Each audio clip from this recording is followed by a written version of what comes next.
Assalamualaikum warahmatullahi wabarakatuh. Selamat siang adik-adik mahasiswa. Kita jumpa lagi kembali dalam mata kuliah perkembangan peserta didik dengan tema atau judul karakteristik perkembangan anak usia sekolah.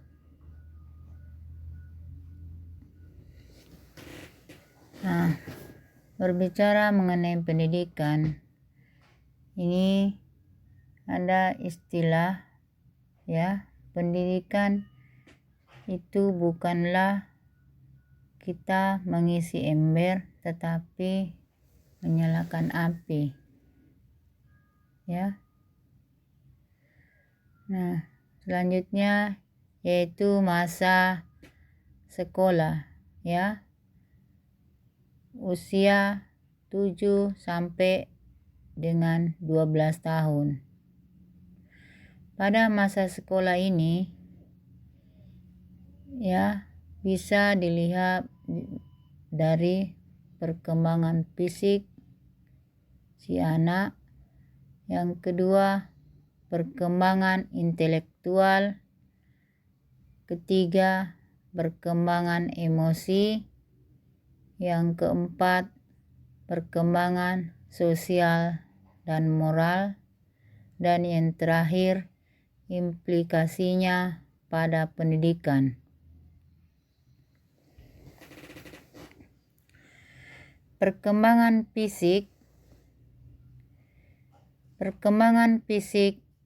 itu bisa dilihat dari perkembangan fisik motorik. Fase atau usia sekolah dasar atau SD, umur 7 sampai 12 tahun ditandai dengan gerak atau aktivitas motorik yang lincah pada anak.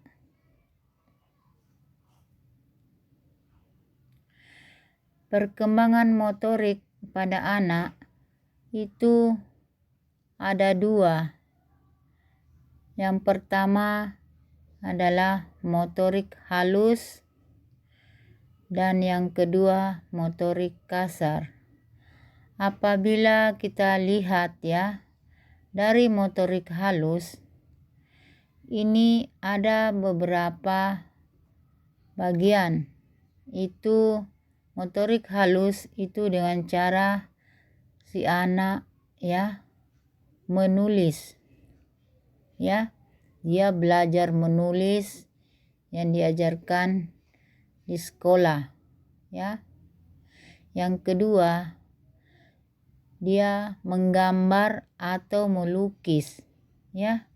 Dia itu diberikan buku gambar, pensil, dia untuk melukis, dengan menggambar sesuai dengan dengan tema yang diberikan. Yang ketiga dulu mengetik, dan yang keempat merupa atau membuat kerajinan tangan. Nah, ini membuat kerajinan tangan biasanya itu seorang guru memberikan tugas kepada siswa, itu seperti dalam bidang pelajaran atau bidang studi seni budaya. Itu anak-anak akan ada memang pelajaran tersendirinya, yaitu membuat kerjaan tangan. Dia diberikan seorang guru mengarahkan ini bahan dan alat yang digunakan anak-anak, dan di situ ibu guru memberikan contoh, Nah, di situ anak-anak mengikutinya dan mempraktikannya.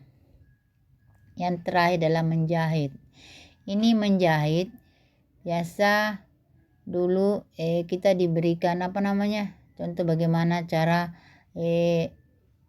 kita diajarkan mulai dari yang kecil, misalnya baju robek, kita diajarkan bagaimana cara memasang benang ke jarum, ya. Jadi cara menjahitnya, ya, itu adalah salah satu contoh dari motorik halus.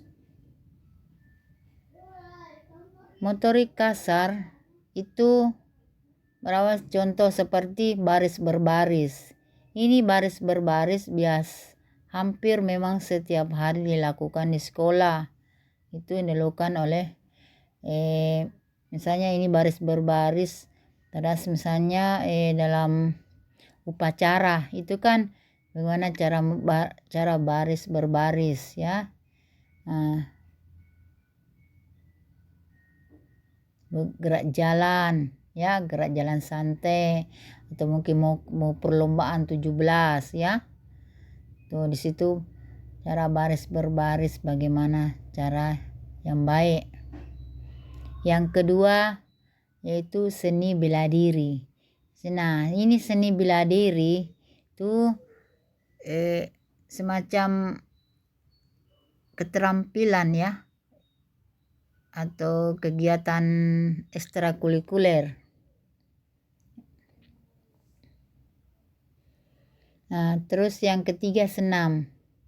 Ini senam biasa dilakukan hampir ada memang juga salah satu sekolah sebelum mulai pembelajaran dia senam, ya.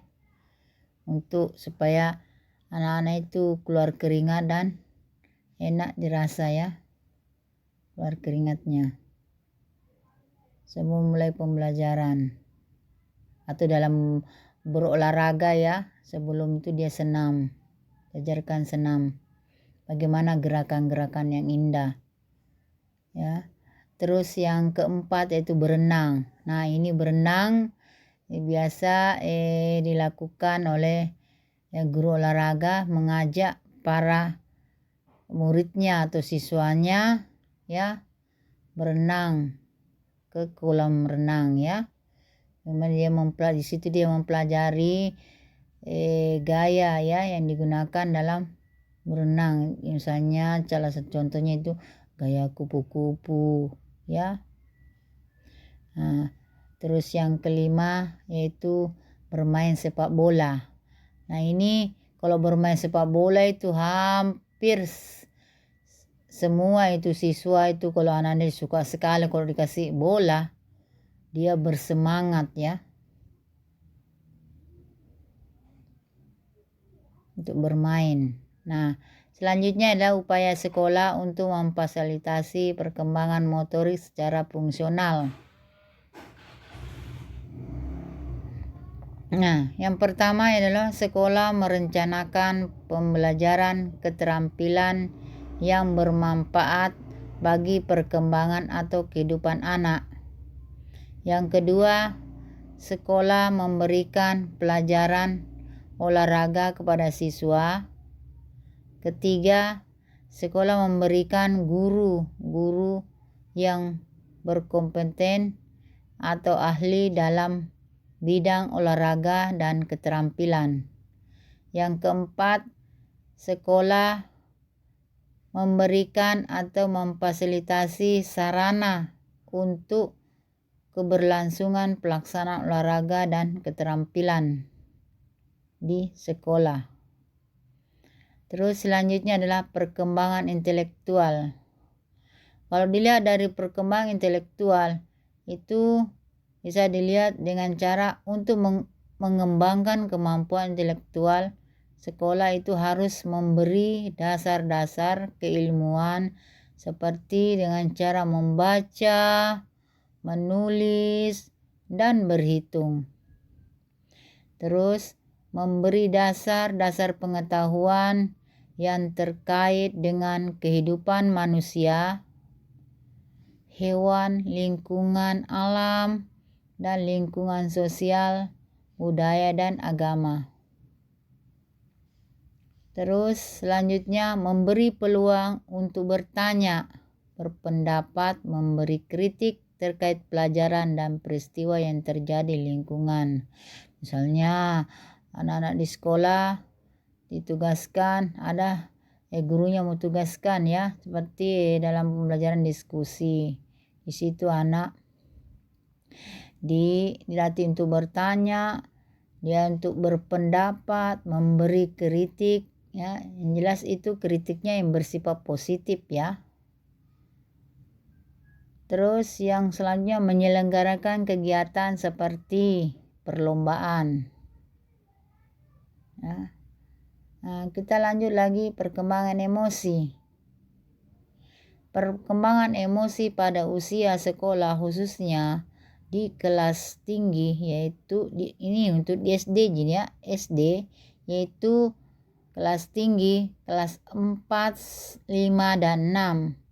Anak mulai menyadari ya bahwa pengungkapan emosi secara kasar tidaklah diterima atau disenangi orang lain, sehingga perlu kemampuan mengendalikan dan mengontrol ekspresi emosi yang diperoleh melalui peniruan dan pelatihan pembiasaan.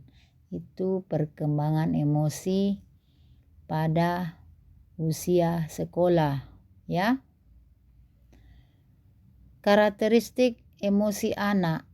Nah, karakteristik emosi anak itu ada 2, yaitu sikap yang stabil dan sikap emosi yang stabil dan emosi yang tidak stabil. Yang manakah yang seperti apakah yang dikatakan emosi yang tidak stabil? Seperti ya, menunjukkan wajah yang ceria, itu sikap stabil. Ya. Ceria, ya. Mendatang ceria, ya. Terus yang kedua, mau bergaul dengan teman secara baik.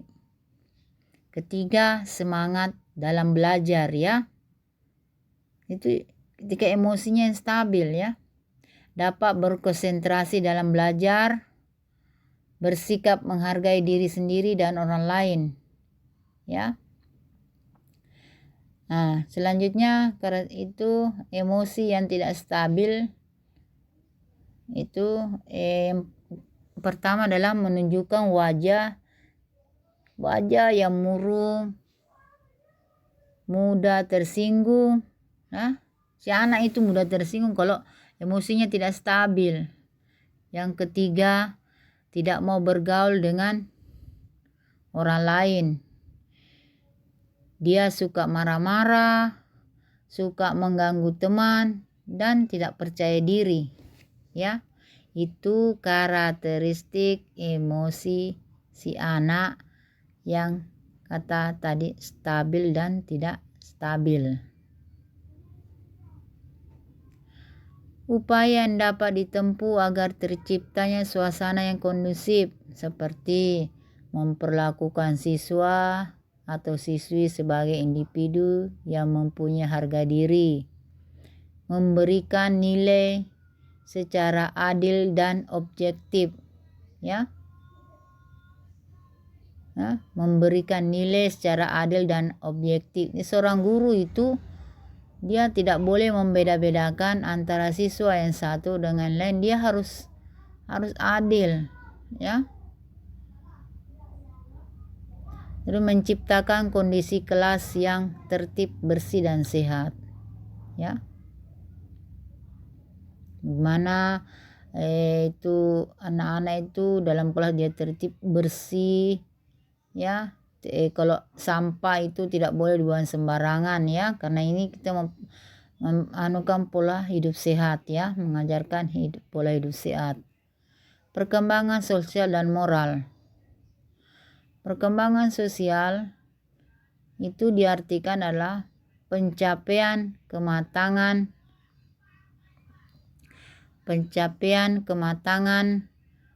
dalam hubungan atau interaksi sosial, menyesuaikan diri dengan norma-norma kelompok, tradisi, moral, agama. Kedua, perkembangan moral. Nah, perkembangan moral itu adalah juga dapat mencakup perkembangan pikiran, perasaan, dan perilaku menurut aturan atau kebiasaan mengenai hal-hal yang seharusnya dilakukan seorang ketika berinteraksi dengan orang lain. Ya, implikasinya pada pendidikan. Implikasinya pada pendidikan intelektual dengan pembelajaran untuk pengembangan kemampuan intelektual atau keterampilan berpikir siswa dapat menunjuk pada pendapat ahli Jones et al. Pada tahun 1990 dalam Ediasri Toto Atmodiwirjo pada tahun 2008, yaitu tentang clear thinking skill, antara lain mengasah ketajaman panca indera untuk menerima masukan informasi dari luar. Kedua, mengerjakan persepsi dan memperhatikan untuk menjaring informasi. Ketiga, mengevaluasi atau melakukan penelitian.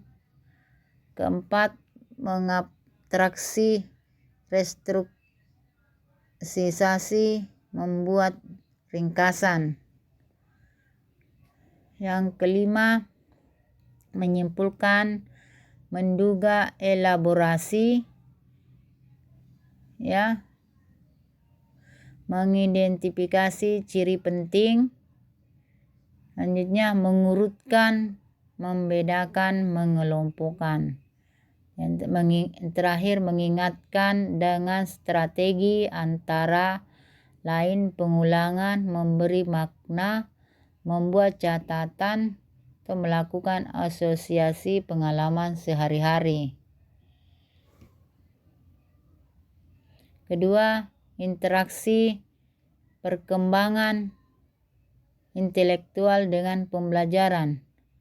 Kematangan pembelajaran motorik pada usia dasar umumnya telah dicapai, maka mereka sudah siap menerima pembelajaran keterampilan. Untuk memfasilitasi perkembangan motorik, maka sekolah perlu menyiapkan guru khusus dan sarana dan prasarana yang tersedia di sekolah.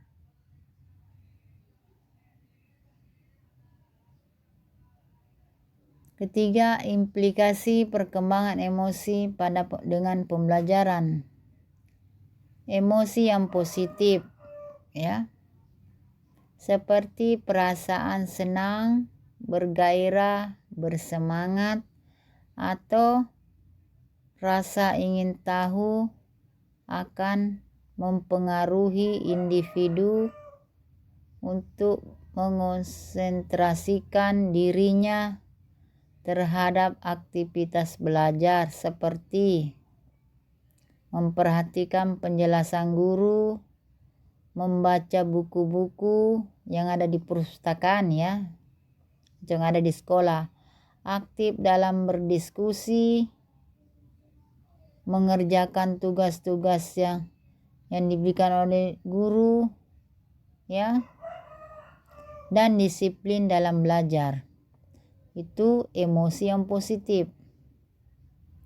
Emosi yang negatif seperti perasaan tidak senang, kecewa, tidak bersemangat, maka proses pembelajaran akan mengalami hambatan, dalam arti individu tidak dapat memusatkan perhatiannya untuk belajar, sehingga dia akan mengalami kegagalan dalam belajar,